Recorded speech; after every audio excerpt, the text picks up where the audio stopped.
বাংলাদেশ তো এখন মনে হয় নেপাল, জিম্বাবুয়ে, নামিবিয়া যে দলগুলো আছে তাদের সাথেও ম্যাচ খেলে বাংলাদেশ সিরিজ জিততে পারবে না।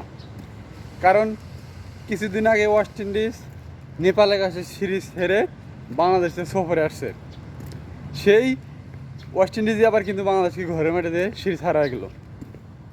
আসলে বিষয়টা বাংলাদেশের দিন দিন পদোন্নতি হতেছে, আর অন্য অন্য দেশের যে ছোটো ছোটো দেশগুলো আছে তারা সবসময় উন্নত করতেছে, আর বাংলাদেশ পদোন্নতি। 2017, 18, 15, 16 যে মৌসুম সালগুলো ছিল তখন মাশরাফি, সাকিব, তামিম, মুশফিকুর রহিম, মাহমুদুল্লাহ যে দলগুলো গঠন করছিল বা ধারা বজায় রাখছিল, তারা সবসময় কিন্তু ভালো একটা পজিশনে ছিল, বা তারা ভালো একটা পজিশনে বাংলাদেশকে নিয়ে গেছিল মাশরাফি অধিনায়কটা।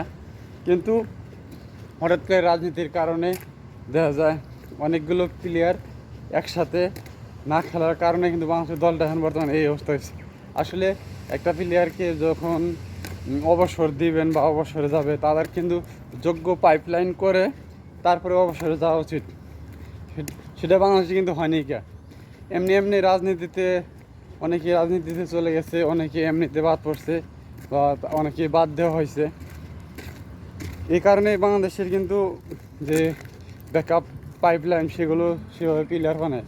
আপনি কাক বাদ দিয়ে কাক নেবেন, দেখবেন নুরুল হাসান সোহান, জাকির আলী, তারপরে শামীম পাটোয়ারি, এগুলা কোনো খেলোয়াড় হইলো? এগুলো জাতীয় টিমে খেলে এরা কোন যোগ্যতায় আসলে জাতীয় টিমে খেলে আমার মাথা আসে না। এরা তো পাড়ার ক্রিকেটেও খারাপ খেলবে। এই হলো বাংলাদেশের ক্রিকেটের অবস্থা।